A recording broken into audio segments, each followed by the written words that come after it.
Love Stories. The Last Leaf. In a little district west of Washington Square, the streets have run crazy and broken themselves into small strips called places. These places make strange angles and curves. One street crosses itself a time or two. An artist once discovered a valuable possibility in this street. Suppose a collector with a bill for paints, paper, and canvas should, in traversing this route, suddenly meet himself coming back, without a cent having been paid on account.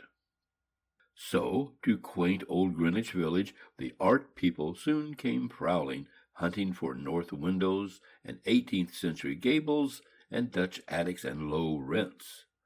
Then they imported some pewter mugs and a chafing dish or two from 6th Avenue and became a colony. At the top of a squatty, 3-story brick, Sue and Johnsy had their studio. Johnsy was familiar for Joanna. One was from Maine, the other from California. They had met at the table d'hôte of an 8th Street Delmonico's and found their tastes in art, chicory salad, and bishop's leaves so congenial that the joint studio resulted. This was in May.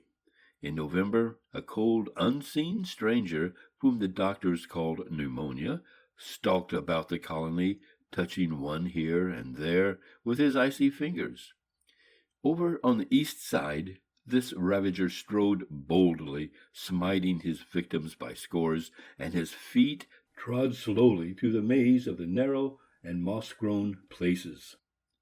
Mr. Pneumonia was not what you would call a chivalric old gentleman. A mite of a little old woman with blood thinned by California zephyrs was hardly fair game for the red-fisted, short-breathed old duffer. But Johnsy, he smoked, and she lay scarcely moving on her painted iron bedstead, looking through the small Dutch window panes at the blank side of the next brick house. One morning, the busy doctor invited Sue into the hallway with a shaggy gray eyebrow. "She has one chance in, let's say 10, he said, as he shook down the mercury in his clinical thermometer, "and that chance is for her to want to live. This way people have of lining up on the side of the undertaker makes the entire pharmacopoeia look silly. Your little lady has made up her mind that she's not going to get well. Has she anything on her mind?" She wanted to paint the Bay of Naples some day," said Sue. "Paint? Bosh! Has she anything on her mind worth thinking about twice? A man, for instance?" "A man," said Sue, with a Jew's harp twang in her voice, "is a man worth... But no, doctor, there is nothing of the kind." "Well, it is the weakness, then," said the doctor. "I will do all that science, so far as it may filter through my efforts, can accomplish. But whenever my patient begins to count the carriages in her funeral procession, I subtract 50% from the curative power of medicines. If you'll get her to ask one question about the new winter styles and cloak sleeves, I will promise you a 1 in 5 chance for her, instead of 1 in 10. After the doctor had gone, Sue went into the workroom and cried a Japanese napkin to a pulp. Then she swaggered into Johnsy's room with her drawing board, whistling a ragtime. Johnsy lay, scarcely making a ripple under the bedclothes, with her face toward the window. Sue stopped whistling, thinking she was asleep. She arranged her board and began a pen and ink drawing to illustrate a magazine story. Young artists must pave their way to art by drawing pictures for magazine stories that young authors write to pave their way to literature. As Sue was sketching a pair of elegant horse-show riding trousers and a monocle on the figure of the hero, an Idaho cowboy, she heard a low sound several times repeated. She went quickly to the bedside. Johnsy's eyes were wide open. She was looking out the window and counting backward. 12, she said, and a little later, 11, and then 10, and 9, and then 8 and 7, almost together. Sue looked solicitously out the window. What was there to count?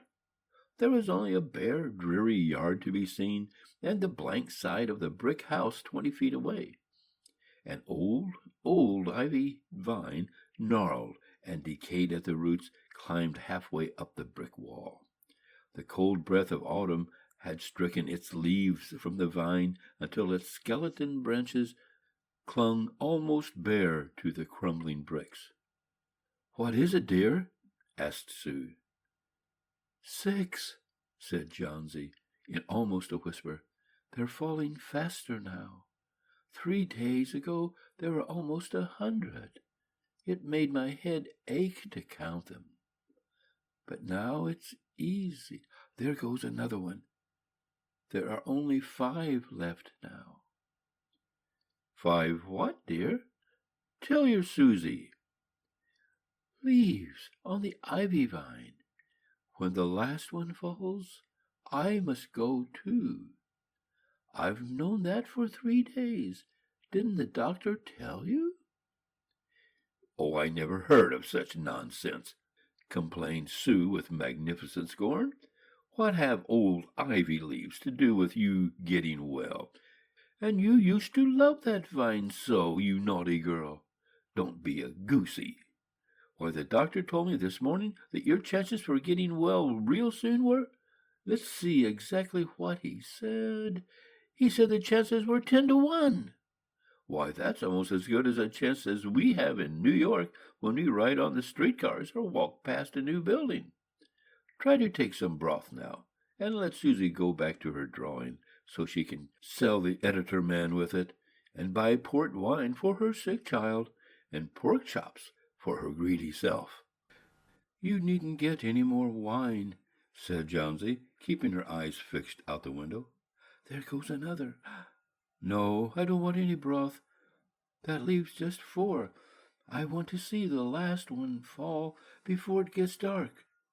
Then I'll go too." "Johnsy, dear," said Sue, bending over her, "will you promise me to keep your eyes closed and not look out the window until I'm done working? I must hand those drawings in by tomorrow. I need the light, or I would draw the shade down." "Couldn't you draw in another room?" asked Johnsy coldly. "I'd rather be here by you," said Sue. "Besides, I don't want you to keep looking at those silly ivy leaves." "Tell me as soon as you're finished," said Johnsy, closing her eyes and lying white and still as a fallen statue, "because I want to see the last one fall. I'm tired of waiting. I'm tired of thinking. I want to turn loose my hold on everything and go sailing down, down, just like one of those poor, tired leaves." "Try to sleep," said Sue. "I must call Behrman up to be my model for the old hermit miner. I'll not be gone a minute. Don't try to move till I get back." Old Behrman was a painter who lived on the ground floor beneath them.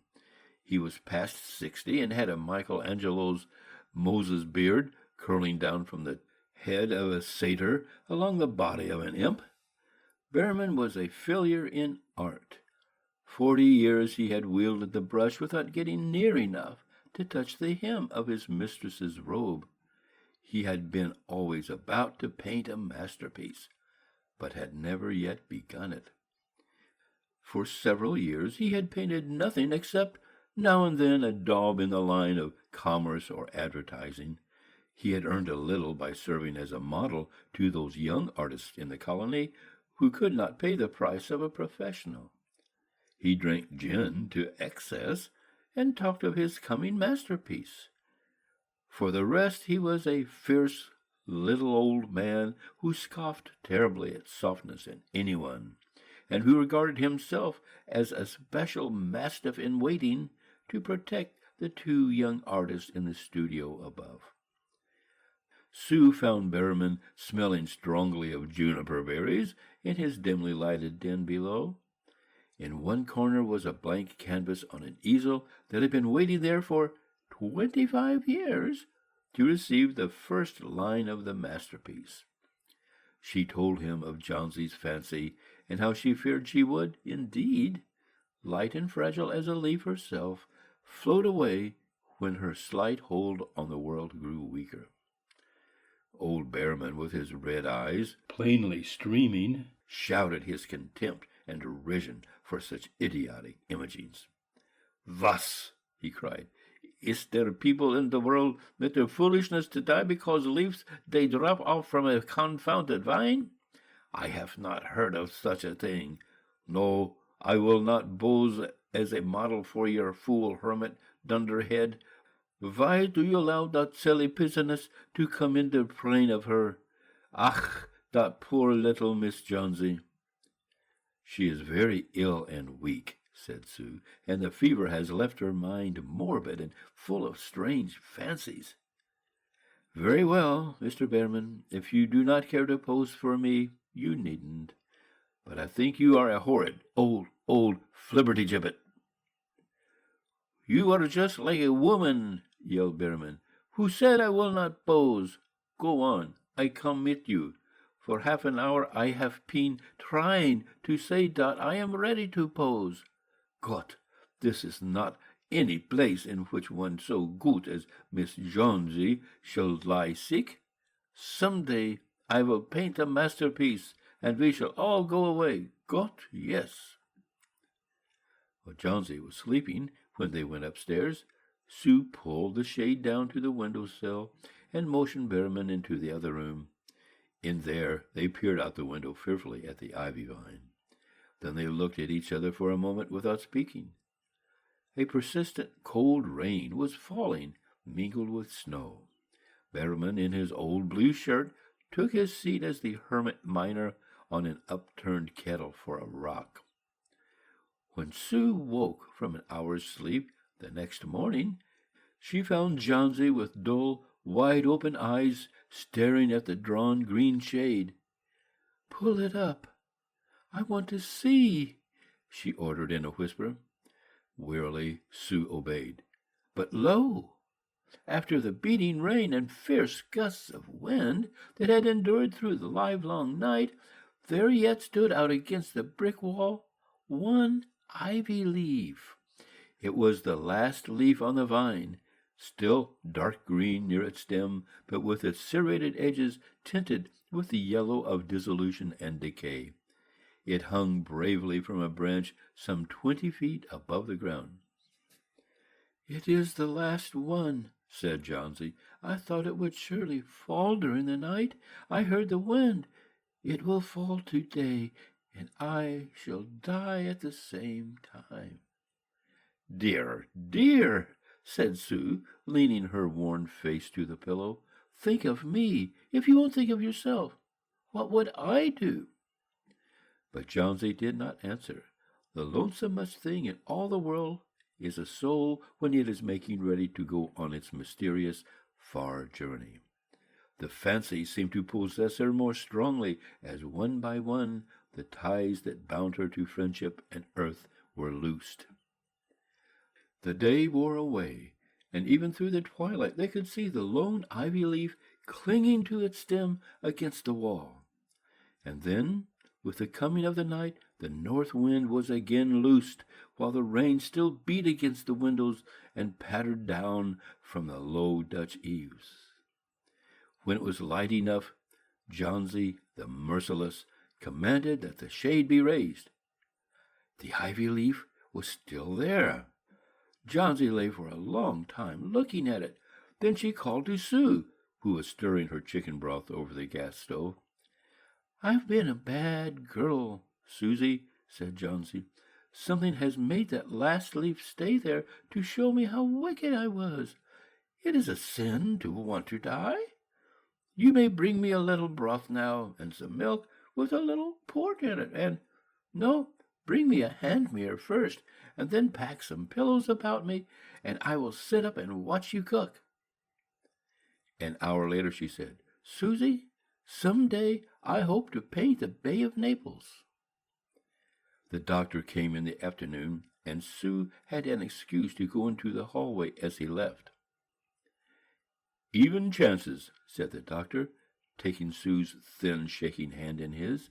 "With good nursing, you'll win. And now I must see another case I have downstairs. Behrman, his name is. Some kind of artist, I believe. Pneumonia, too.